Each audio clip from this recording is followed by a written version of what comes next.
how can we capture some of this waste that's happening either at the farm Yes. or at the farmer's market and is being captured fresh and being given to food banks?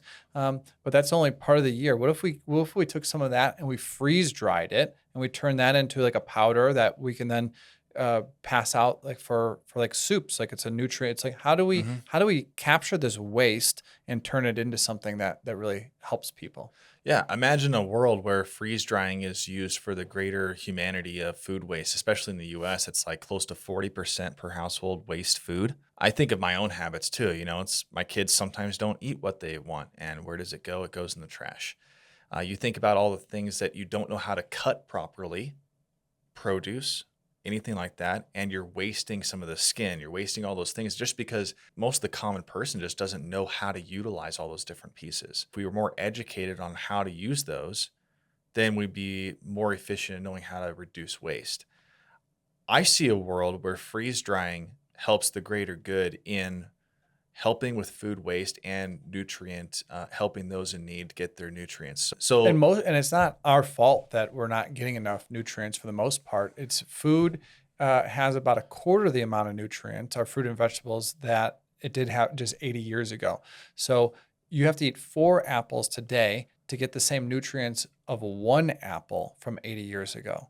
So mhm. that's why it's because of soil depletion. It's because of GMOs. It's because they're being shipped from the other side of the world. And just as we said, these produce are consuming themselves. They're eating the vitamins and minerals along the process to stay alive. This podcast is brought to you by B Micro, a company I'm deeply passionate about because I founded it in 2018. It's USDA organic freeze-dried microgreens for everyday nutrition and detox. Sprinkle them on any meal or take them as a capsule to enjoy the many healthy benefits. Shop now at bmicro.farm. Use code STEVE15 to save. This is where I think municipalities in our state, local, and federal governments could really help out. And I see it happening in freeze drying. This is why I'm so passionate about not just starting a business to make money, but I'm working as a part of my freeze dried summit, which is the first ever freeze drying specific conference ever in Boise, Idaho.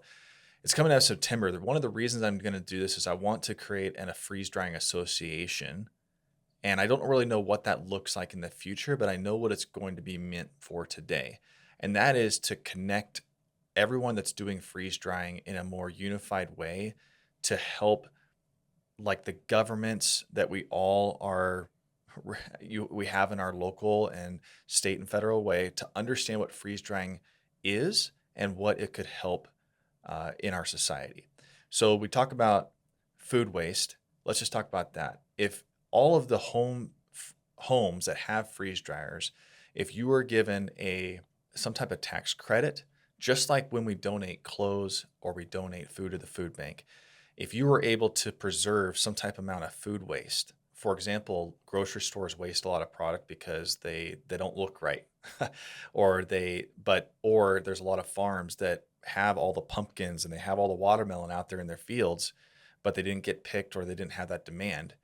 And you have that window of 3 to 5 days that you need to go and get those. Actually, you could freeze dry all that.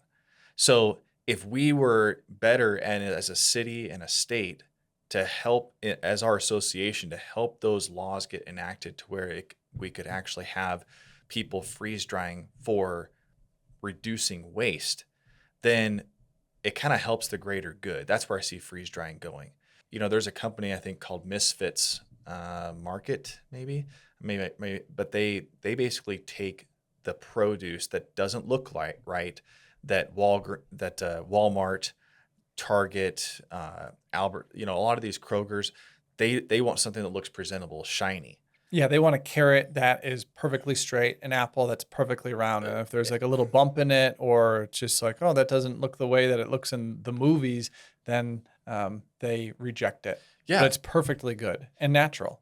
yes, and for certain people, not everybody's focused and desires to have the purest types of foods, but it's transforming. So there's certain demographics though that are growing and we're all kind of being more aware of what we're eating.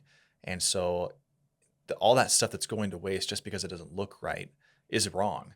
And we just need to educate our lawmakers on what this new technology in food preservation is so that we can better our community. And another way that we could better our community is not just homelessness, but the food banks. They have strict laws on what they can actually accept in terms of food donations. It has to be canned. It can't be fresh, typically, which is a problem. Why can't we freeze dry fresh product that's already going to go to waste? And then if we package it up in a way that the association that I'm creating would enact to say, okay, if you want to donate to the food bank, this is how you need to package it up, and then it needs to be eaten within a year or 2 years. As long as we have those procedures and those regulations, we should be able to give fresh produce to the people that need it. I think that's a state to state thing because in Colorado, you can give fresh produce to Oh, to okay. the food banks. So maybe in I called Idaho. Yeah, I called my local area, and in terms of like dehydrated, all those types of things, dried out. Maybe it wasn't fresh, but it has to be. processed. Yeah, but I mean, they waste food because people give it those fresh produce, and then it goes to waste as well.